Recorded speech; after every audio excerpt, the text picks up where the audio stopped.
মাননীয় সভাপতি ওনার বাড়ি কুমিল্লা, আমার বাড়িও বোধহয় তার কাছাকাছি, সেই জন্য I have a special affiliation. বাংলাদেশের সংসদীয় ইতিহাসে সাধারণত সরকার ও বিরোধী দলের মধ্যে তর্ক বিতর্ক বা তীব্র সমালোচনাই সংসদের আলোচনায় বেশি দেখা যায়, কিন্তু ত্রয়োদশ জাতীয় সংসদের প্রথম অধিবেশনেই দেখা গেল এক ভিন্ন চিত্র।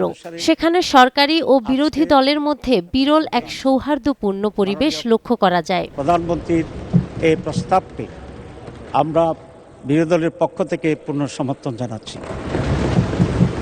বিরোধী দলীয় উপনেতার বক্তব্যে প্রধানমন্ত্রী তারেক রহমানের টেবিল চাপড়ে সমর্থন এবং হাস্যোজ্জ্বল উপস্থিতিকে দেশের রাজনৈতিক পরিবর্তনের বড় ইঙ্গিত হিসেবে দেখছেন বিশ্লেষকরা। এই সিদ্ধান্তের প্রতি আমি আবারও প্রশংসা করে আজ 12ই মার্চ 2026, ত্রয়োদশ জাতীয় সংসদের প্রথম অধিবেশন। চিরাচরিত রেষারেষির বদলে সংসদ কক্ষ আজ হয়ে উঠেছিল প্রাণবন্ত ও ইতিবাচক। সচরাচর বাংলাদেশের সংসদে সরকারি ও বিরোধী দলের মধ্যে যে উত্তাপ দেখা যায়, আজ তার বদলে জায়গা করে নিয়েছে পারস্পরিক শ্রদ্ধা আর সহমর্মিতা। অধিবেশন চলাকালে বিরোধী দলীয় উপনেতা যখন তার বক্তব্য রাখছিলেন, তখন এক পর্যায়ে প্রধানমন্ত্রী তারেক রহমান এবং স্থানীয় সরকার মন্ত্রী মির্জা ফখরুল ইসলাম আলমগীরকে মুচকি হাসতে দেখা যায়।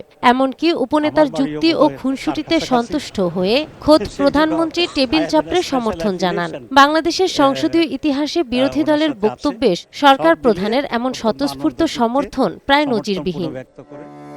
দীর্ঘ 17 বছরের প্রবাস জীবন শেষে 2025 সালের ডিসেম্বরে দেশে ফিরেছেন তারেক রহমান। 17 ফেব্রুয়ারি 2026-এ প্রধানমন্ত্রী হিসেবে শপথ নেয়ার পর থেকেই তার কার্যক্রমে রাজনৈতিক শিষ্টাচার ও পরিবর্তনের ছাপ স্পষ্ট।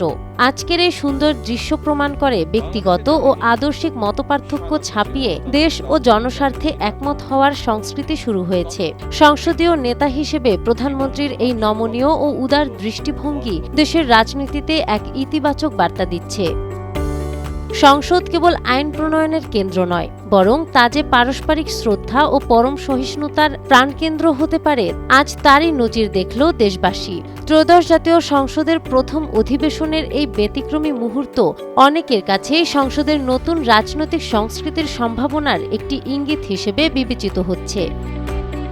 নাহার বৃষ্টি, টাইমস টুডে।